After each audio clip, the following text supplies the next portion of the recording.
adverse drug reactions, that is ADR. Also we will see what is the difference between ADR and adverse event. और अगर कोई ADR आपको देखने को मिलता है कोई हॉस्पिटल सेटिंग में या फिर आपके कोई भी कॉर्पोरेट हॉस्पिटल में, तो उस ADR का आगे क्या करना होता है या फिर उसको कहाँ रिपोर्ट करना होता है और कैसे रिपोर्ट करना होता है, तो हम आज वो भी देखेंगे कि कैसे आप कोई एक फॉर्म आता है, ठीक है, ADR का, suspected adverse drug reaction reporting form, कहाँ से मिलता है ये फॉर्म, इसको कैसे फिल करते हैं, इसमें क्या क्या कंटेंट्स हैं, ये सब हम आगे देखेंगे, ठीक है। तो सबसे पहले आपको ये जानना जरूरी है कि व्हाट इज ADR। तो ADR क्या है? सपोज आप कोई भी मेडिकेशन ले रहे हैं, ठीक है, कोई एक नॉर्मल डोज पे आपने कोई मेडिकेशन ली है, और मेडिकेशन किस लिए है? या तो कोई आपकी थेरेपी है पेशेंट की, या फिर कोई डायग्नोसिस के तौर पे ली है, या फिर कोई प्रोफाइलैक्सिस के लिए है, ठीक है, टू प्रिवेंट एनी डिजीज। किसी भी इंडिकेशन के लिए आपने कोई मेडिकेशन ली है। अब लेकिन हुआ क्या है, मेडिकेशन नॉर्मल डोज पे लेने के बाद कोई ऐसे नॉक्सियस, अनप्लेजेंट या अनइंटेंडेड इवेंट्स और रिस्पॉन्स आपको मिल रहा है, ठीक है, कोई ऐसा रिस्पॉन्स आपको मिल रहा है जो कि विच इज़ अनप्लेजेंट, ठीक है, और अनइंटेंडेड, मतलब आपका इंटेंशन तो क्या था, मेडिकेशन कैसे वर्क करे, विल शो थेरापेटिक रेस्पॉन्स, ठीक है, बट यहाँ पर रेस्पॉन्स आपको क्या मिल रहा है, अनप्लेजेंट है, अनइंटेंडेड है, ठीक है, इस तरह का रिस्पॉन्स है, तो उसको हम क्या बोलते हैं, adverse drug reaction, okay. But ये adverse drug reaction will not include therapeutic failures, overdose, drug abuse, non compliance and medication errors, okay. Adverse drug reaction में ये सब चीज़ें इंक्लूड नहीं होती। एडवर्स ड्रग रिएक्शन सिंपल एक नॉर्मल डोज पे पेशेंट्स में देखने को मिलता है जो कि अनइंटेंडेड रिस्पॉन्स है। अगर थेरापेटिक फेलियर हो गया, सपोज मेडिकेशन काम नहीं कर रही, तो it is not an ADR, ठीक है। Overdose, it is not an ADR। Drug abuse है, ठीक है, ओपियोइड लाइक अब्यूज है, ठीक है, it is not an ADR। कोई नॉन कंप्लायंस है कि मेडिकेशन सूट नहीं कर रही, इट इज़ नॉट ADR, ठीक है। मेडिकेशन एरर्स है, लाइक अगर कोई मेडिकेशन एरर, कोई आपने कोई पेशेंट कोई गलत तरीके से दवाई ले रहा है, ठीक है, but it is totally in control of what, physician, okay, that is not an ADR, okay. अब हम आगे चलते हैं, what is adverse event then, ठीक है। So any undesirable event experience by a patient while taking a drug, ठीक है, regardless of whether the drug is suspected to be related to the event. Suppose patient having a road traffic accident while on a specific medication, ठीक है। Suppose किसी patient का कोई accident हो जाता है, ठीक है, और पेशेंट एक पर्टिकुलर मेडिकेशन पे है, तो अब हम ये रिलेट नहीं कर पा रहे हैं कि ये जो एक्सीडेंट हुआ, तो ये जो पेशेंट मेडिकेशन पे है उस वजह से हुआ है या किसी और वजह से हुआ है, ठीक है। That's why it is called as adverse event. इसमें क्या क्या आ जाता है, कोई भी अनडिजायरेबल इवेंट जो कि पेशेंट के साथ हो रहा है while patient is on drug therapy, okay, but it is regardless of whether the drug is suspected to be related to the, मतलब यहाँ पर एक निकल के एक वर्ड आता है, अब ध्यान से समझने की बात है कि यहाँ पे निकल के एक वर्ड आता है कॉजल रिलेशनशिप, ठीक है। तो यहाँ पर it is not a causal relationship establish नहीं हो रही है कि ड्रग और जो इवेंट है इन दोनों के बीच में, ये कंफर्म नहीं है हमें अभी तक नहीं है कंफर्म कि इसमें ड्रग, ये जो इवेंट हुआ है ये ड्रग की वजह से ही हुआ है या नहीं है, ठीक है। उस कंडीशन को हम क्या बोलते हैं, adverse event, okay, causal relationship. So देख, ये जो एडवर्स इवेंट है वो कब हो सकता है, या तो नॉर्मल डोज पे हो सकता है, या ओवर डोज पे हो सकता है, या फिर डिसकंटिन्यूएशन ऑफ थेरेपी है। सपोज कोई किसी को चक्कर आ रहे हैं, ठीक है, कोई थेरेपी जरूरी थी, ठीक है, मेडिकेशन, उसको पेशेंट को क्या हो रहा है, चक्कर आ गए, ठीक है, तो हो सकता है कि ये मेडिकेशन की वजह से हुआ है, नहीं हुआ है, तो यहाँ पर कॉजल रिलेशनशिप एस्टैब्लिश नहीं है, ठीक है। अगर एडवर्स इवेंट और ड्रग के बीच में कॉजल रिलेशनशिप एस्टैब्लिश हो जाए कि हाँ ये जो एडवर्स इवेंट हुआ है ये ड्रग के वजह से ही हुआ है, उसको हम क्या बोलते हैं, adverse drug reaction, okay. So अगर हम ये डायग्राम देखें तो क्या है, suppose this is adverse event is a bigger picture, okay okay, it is a broader term. Harm occurs during treatment with the drug. अगर कोई भी हार्म, कोई पेशेंट की कोई ड्रग थेरेपी चल रही है, कोई उस समय कोई हार्म हो गया, तो उसको हम बोलेंगे एडवर्स इवेंट। देन आता है नेक्स्ट टर्म, क्या आती है, एडवर्स ड्रग इवेंट, मतलब harm caused by a drug application, okay. And then it, बिल्कुल जो स्मॉलर पिक्चर है वो क्या इंक्लूड करता है, adverse drug reaction, that is harm caused by a drug itself at normal dosages, ठीक है। So that is called as adverse drug reaction. मतलब यहाँ पर हमें कॉजल रिलेशनशिप एस्टैब्लिश हो गया है, हाँ, कि ये ड्रग के वजह से ही हार्म हुआ है पेशेंट को, ठीक है। तो अब इस चीज में हम क्या बोल सकते हैं कि all adverse events are not ADR, but all ADRs are what, adverse events. Okay, so अगर हम बात करें तो adverse event comprises of what, ADR. ठीक है, तो all ADRs are what, adverse event, but all adverse events are not ADRs. ठीक है, मतलब अगर कॉजल रिलेशनशिप एस्टेब्लिश हो जाए ड्रग के और एडवर्स इवेंट के बीच में, तो ही हम उसको क्या बोलेंगे, ADR बोलेंगे. ठीक है, तो अब क्या होता है, ये जो पूरा सिनेरियो है कि किसी भी ड्रग से कोई भी एडवर्स इवेंट शो हो रहा है, तो ये सब चीज़ें कोई एक बहुत बड़ी बॉडी है जो कि रेगुलेट करती है. क्यों? इसके लिए हमें एक बॉडी की आवश्यकता होगी, कोई एक इंस्टीट्यूट की आवश्यकता होगी कि ताकि कोई इसको मॉनिटर कर सके. That's why central drug standard control organisation, जो कि न्यू दिल्ली में है, under the aegis of what, ministry of health and family welfare. Okay, उन्होंने क्या एस्टैब्लिश किया था, pharmacovigilance programme of India in July 2010. क्यों? ताकि जो एडवर्स रिएक्शंस आ रहे हैं इनको हम क्या कर सके, मॉनिटर कर सके. ठीक है, इसीलिए इसका नेशनल कोऑर्डिनेटिंग सेंटर, फिर हमने क्या करा, नेशनल कोऑर्डिनेशन सेंटर एस्टैब्लिश किया, जो कि कहाँ पर था, Indian pharmacopoeia commission IPC Ghaziabad, that is in Uttar Pradesh. Okay, India. So होता क्या है कि जो भी आप ADR आ रहे हैं, ठीक है, जो भी आपके एडवर्स ड्रग रिएक्शंस आ रहे हैं, कहाँ पर आएंगे, या तो मेडिकल कॉलेज में आएंगे जो कि NMC अप्रूव्ड है. ठीक है, या तो मेडिकल कॉलेज में आ रहे हैं या फिर कोई कॉर्पोरेट हॉस्पिटल्स में आ रहे हैं.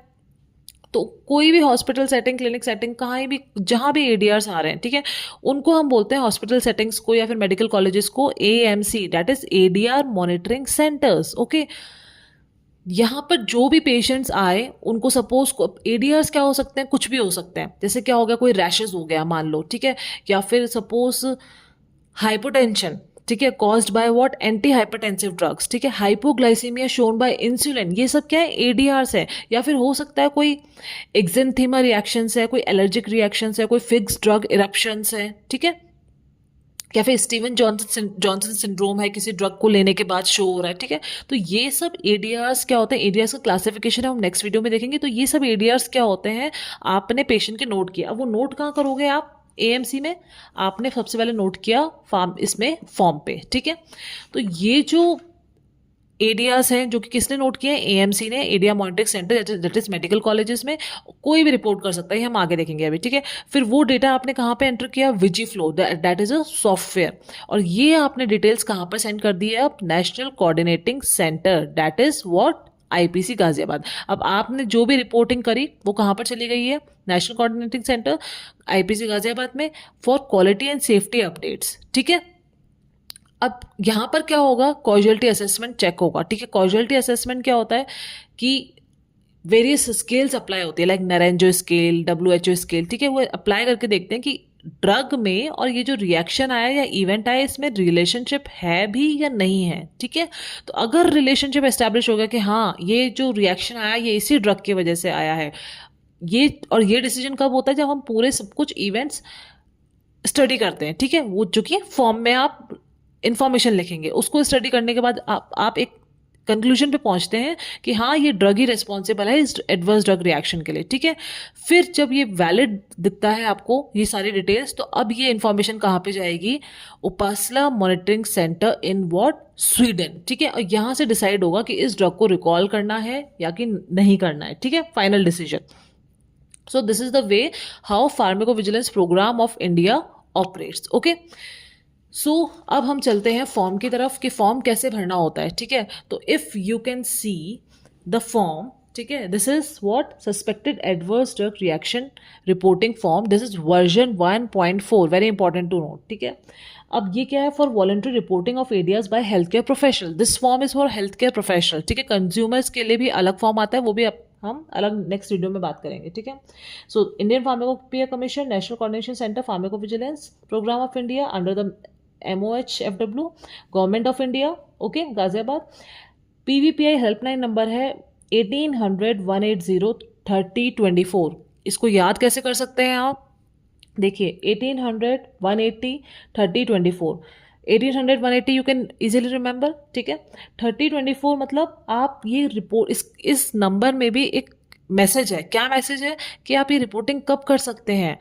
तो मंथ में कितने डेज होते हैं, 30 डेज होते हैं, ठीक है, मंथ में। और एक दिन में कितने आवर्स होते हैं, 24। तो 30 days 24 hours you can monitor, ठीक है, you can report, okay, this form, okay, you can send the reporting form to authorities. तो फॉर्म में है क्या क्या चीज़ें, सबसे पहले ये देखते हैं। तो सबसे पहले कॉलम आता है इनिशियल केस है या फॉलोअप केस है, कि भाई आपने पहली बार ही आपने दवाई दी थी या फिर ये फॉलोअप पीरियड के टाइम ये केस आया है, तो आप उस पर टिक करेंगे, ठीक है। फिर आती है पेशेंट इन्फॉर्मेशन, उसमें पेशेंट इनिशियल्स आपको लिखना है, ठीक है। सपोज आपका नाम है लाइक हिमांशु शर्मा, ठीक है, तो आप क्या लिखेंगे, HS, ठीक है। आपको क्या लिखना पड़ेगा, HS, नो, आपको कोई नेम नहीं लिखना है, ठीक है। क्यों, क्योंकि that is patients personal information. Like अगर कोई ड्रग थेरेपी आपकी है, ठीक है, अगर कोई पेशेंट, किसी पेशेंट की कोई ड्रग थेरेपी है या फिर कुछ किसी इन्फॉर्मेशन को कॉन्फिडेंशियल रखना है हमें इस फॉर्म में, ठीक है, तो आपको उसकी डिटेल्स एंटर नहीं करनी है, ठीक है। आप क्या लिखेंगे, इनिशियल्स लिखेंगे, ठीक है, HS लिख देंगे, ठीक है, जो भी है। फिर उसके बाद आपने एज और डेट ऑफ बर्थ आप यहाँ लिखेंगे, एंट्री करेंगे, जेंडर एंड देन वेट, ठीक है। उसके बाद आप आते हैं सबसे इंपॉर्टेंट कॉलम में, जो कि है सस्पेक्टेड एडवर्स ड्रग रिएक्शन, ठीक है। सस्पेक्टेड एडवर्स ड्रग रिएक्शन में क्या होता है, इवेंट और रिएक्शन स्टार्ट डेट, ठीक है। इसमें क्या होगा कि जब ये रिएक्शन आपको देखने को मिला, ठीक है, वो डेट आपको लिखनी है। और अगर आपको पता लगा कि रिएक्शन स्टॉप हो गया, ठीक है, अब रिएक्शन स्टॉप कैसे हो सकता है, या तो आपने कोई मेडिकेशन को उसको स्टॉप कर दिया होगा मेडिकेशन देना, ठीक है, या तो तब स्टॉप हो सकता है, या फिर आपने कोई उसका एंटीडोट दिया होगा, या फिर आपने कोई एंटी इन्फ्लेमेटरी मेडिसिन दी है, जो भी आपने बेस्ड ऑन रिएक्शन आपने मेडिकेशन दी है। तो अगर रिएक्शन स्टॉप हो गया है तो आपको यहाँ पे वो डेट एंटर करनी है, ठीक है। फिर है describe event reaction management with details if any. आपको इस कॉलम में पूरा ये डिटेल डिस्क्राइब करनी है कि रिएक्शन आया कैसे, ठीक है, कि आपने ये मेडिकेशन दी थी नाइट में ऑन दिस डेट, उसकी 1 आवर बाद, या फिर इमीडिएटली इंस्टेंटली, या फिर कुछ मिनट्स लेटर, कब रिएक्शन आया, ठीक है। इसको फिल करने का एक तरीका है कि आपको स्टेप बाय स्टेप पूरा एक्सप्लेन करना होता है, ठीक है, कि कब रिएक्शन आया। उसके बाद यू हैव रिटन टाइम, ठीक है, about time you have written. Time के लिखने के बाद आपने क्या बताएंगे आप, कि what type of reaction is observed after giving that drug, okay. तो रिएक्शन क्या हो सकता है, तो फिक्स्ड ड्रग इरप्शंस हो सकते हैं, FDE हो सकते हैं, ठीक है, या फिर कोई रैशेज हो गए, या फिर कोई BP लो हो गया, हाइपरटेंशन हो गया, ठीक है, एक्जेंथीमा हो गया, हो सकता है स्टीवन जॉनसन सिंड्रोम भी हो जाए कोई पेन किलर देने के बाद, ठीक है। तो if you think it is that, ठीक है, कोई भी पंक्ट लाइक ब्राउन पिगमेंटेड लीजन इस टाइप के ऑन स्किन, ठीक है, जो भी रैशेज वगैरह आपको देखने को मिल रहे हैं वो आपको पूरा यहाँ पे डिस्क्राइब करना है, वेदर पेप्यूल्स, ठीक है, okay, anything you are observing वो आपको यहाँ इस कॉलम में डिस्क्राइब करना है कि कब तक वो रहा है रिएक्शन। फिर सपोज आपने कोई मेडिकेशन दे दिया, like Dexona you have given, ठीक है, तो उसको देने के बाद अगर वो रिएक्शन सबसाइड हो गया तो आपको क्या करना है, वो भी आपको मेंशन करना है कि डेक्सोना वाज गिवन एंड उसके बाद रिएक्शन रैशेस चले गए, ठीक है। ये सब आपको मेंशन करना है कि आपने उसका क्या ट्रीटमेंट किया। तो इवेंट आप डिस्क्राइब कर देंगे यहाँ पे। नेक्स्ट कॉलम पे आते हैं C सेक्शन, सस्पेक्टेड मेडिकेशन। अब यहाँ पर आप लिखेंगे द नेम और नेम ऑफ मेडिकेशन। तो कौन सी मेडिकेशन है, ब्रांड मेडिकेशन है या फिर जेनेरिक मेडिकेशन है, ठीक है, उसका आप नेम लिखेंगे। यहाँ पर लिखेंगे आप मैन्युफैक्चरर इफ नोन, अगर आपको मेडिकल, यहाँ पर आप देखेंगे कि कौन सी मेडिकेशन, जिस मेडिकेशन से ये इवेंट हुआ है, ठीक है, उस मेडिकेशन का नाम आपको यहाँ पे लिखना है। तो इट कैन बी इधर ब्रांड और जेनेरिक, ठीक है। मेडिकेशन के ऊपर ही आपको लिखा हुआ दिखेगा, हो सकता है नहीं भी दिखे, हो सकता है आपको दिख जाए अगर कट नहीं है, ठीक है, स्ट्रिप, तो आपको दिख सकता है मैन्युफैक्चरर इन्फॉर्मेशन, वो आपको यहाँ एंटर करनी है, बैच नंबर, लॉट नंबर आपको एंटर करना है, एक्सपायरी डेट जो मेडिकेशन के स्ट्रिप के ऊपर लिखी हुई है वो आपको यहाँ पे एंटर करनी है, ठीक है। डोज, वेरी वेरी इंपॉर्टेंट, कि आपने जो मेडिकेशन यहाँ पे लिखी है उसकी डोज कितनी दी गई है पेशेंट को, वो आपको यहाँ मेंशन करना है। रूट या तो ओरल है या फिर IV आपने दिया है, कैसे भी आपने दिया है, सबक्यूटेनियस दिया है, जो भी आपने दिया है वो रूट आपको यहाँ मेंशन करना है। फ्रीक्वेंसी आपने इसको कितनी बार दिया, ठीक है, like once a day, twice a day आपने दिया है, ठीक है, OD BD जो भी है वो आपको यहाँ मेंशन करना है। तो थेरेपी डेट स्टार्ट सपोज आपने कल किया था और आज आपने आज आपने वापस मेडिकेशन दिया, ठीक है, बट आज रिएक्शन आया, तो आप कल की डेट और आज की डेट लिखेंगे। और अगर सपोज कल ही आ गया तो कल की ही डेट यहाँ पे आएगी और डेट स्टॉप भी वही सेम डेट आएगी। क्यों? क्योंकि आपने इमीडिएटली स्टॉप कर दिया फर्स्ट डोज में ही, ठीक है। इंडिकेशन, अब ये जो आपने मेडिकेशन दी है वो आपने किस वजह से दी थी। ये मेडिकेशन हो सकता है फीवर के लिए आपने दी हो, ये मेडिकेशन हो सकता है आपने कोई भी इंजरी हो, कोई भी इन्फेक्शन हो, इन्फ्लेमेशन हो, जिस भी कंडीशन के लिए आपने मेडिकेशन दी है वो इंडिकेशन आपको यहाँ लिखना है, ठीक है।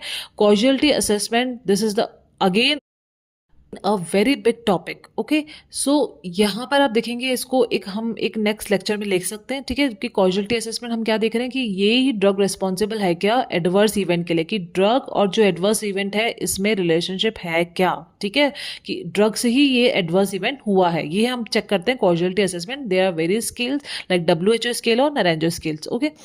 Now coming to the different section, अब है कि आपने क्या एक्शन लिया, एक्शन टेकन आफ्टर रिएक्शन, ठीक है।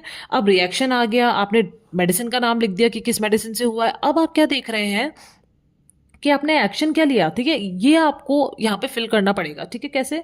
कि आपने ड्रग को विड्रॉ कर लिया तो आपको यहाँ टिक करना है, या फिर आपने डोज को इंक्रीज कर दिया तो आप यहाँ टिक करोगे। डोज आपने रिड्यूस कर दी कि रिएक्शन आया, अब आपने डोज रिड्यूस कर दी तो आप यहाँ टिक करेंगे, ठीक है।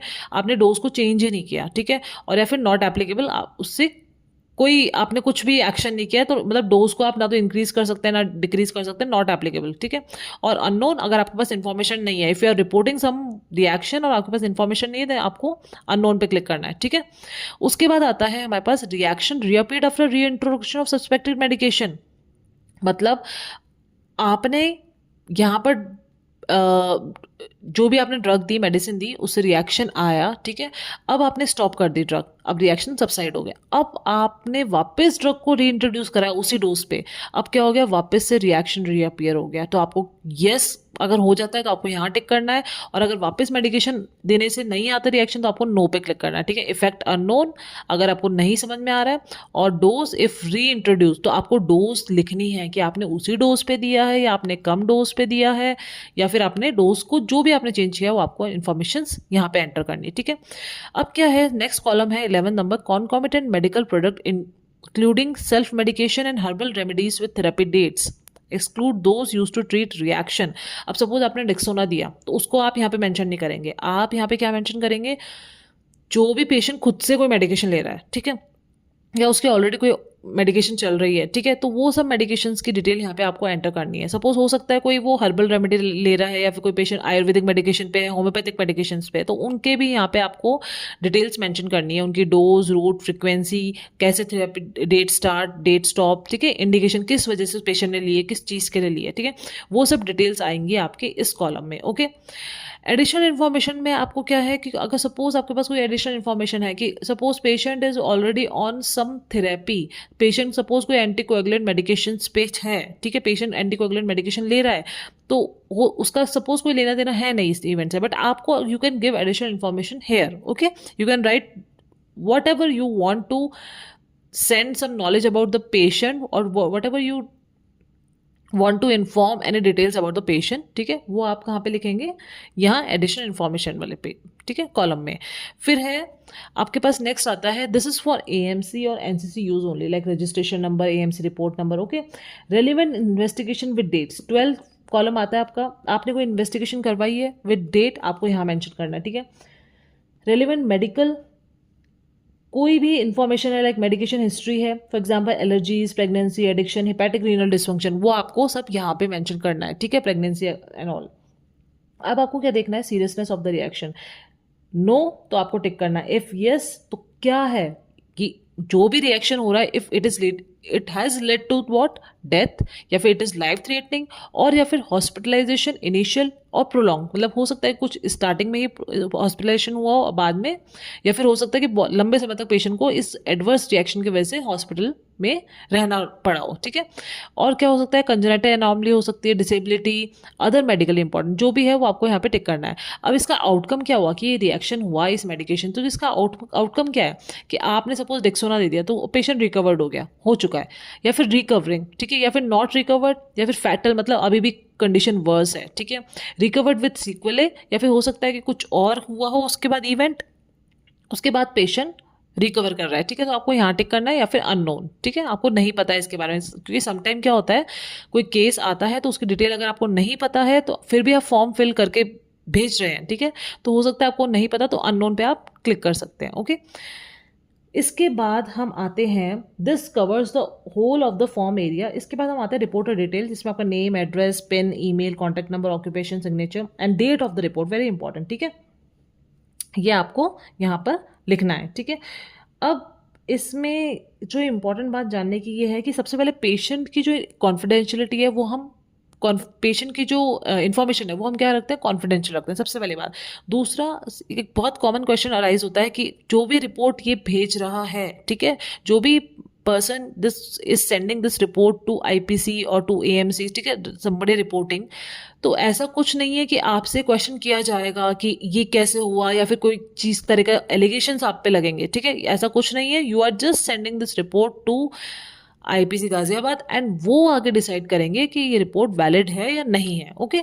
सो you are just informing them that ये इस ड्रग से ये इवेंट आया है, okay, and these are the details of this medication, okay. So, behind this is very important, like advice about reporting, what to report, all adverse event should be reported, like report कोई non serious event है वो भी report करना है आपको, known और unknown है, ठीक है, फ्रीक्वेंट और rare adverse drug reaction due to medicine, vaccine और हर्बल प्रोडक्ट्स, ठीक है, report every serious adverse drug reaction. Serious कब होता है, जब वो डेथ हो, लाइफ थ्रेटनिंग हो, हॉस्पिटलाइजेशन हो, डिसेबिलिटी, कंजेनाइटल, ठीक है। Report intervention to prevent permanent impairment और डैमेज, ठीक है।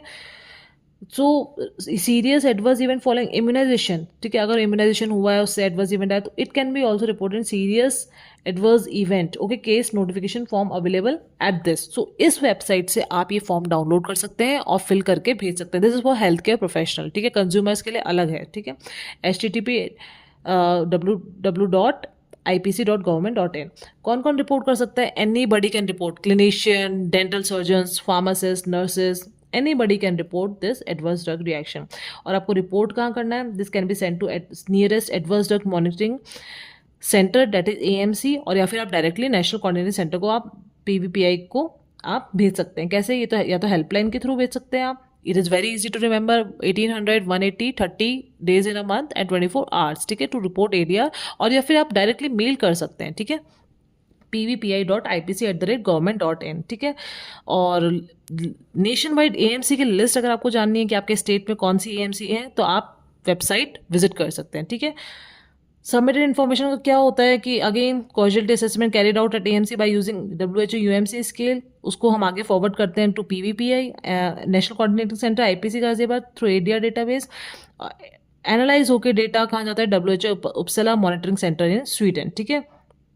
रिपोर्ट्स पीरियोडिक रिव्यू होती है। जो मैंडेटरी फील्ड्स है for suspected ADR reporting form वो कौन से हैं, पेशेंट इनिशियल्स आपको जरूर लिखना है, एज जरूर लिखनी है आपको, रिएक्शन टर्म्स लिखनी है आपको, date of onset of reaction लिखना है आपको, ठीक है, suspected medications and reporter information. This is very important, अगर आप कुछ और भरो या नहीं भरो, लेकिन आपको फॉर्म में ये सब जो कॉलम्स है वो जरूर फिल करने हैं, आपको राइट नॉलेज देनी है, ठीक है।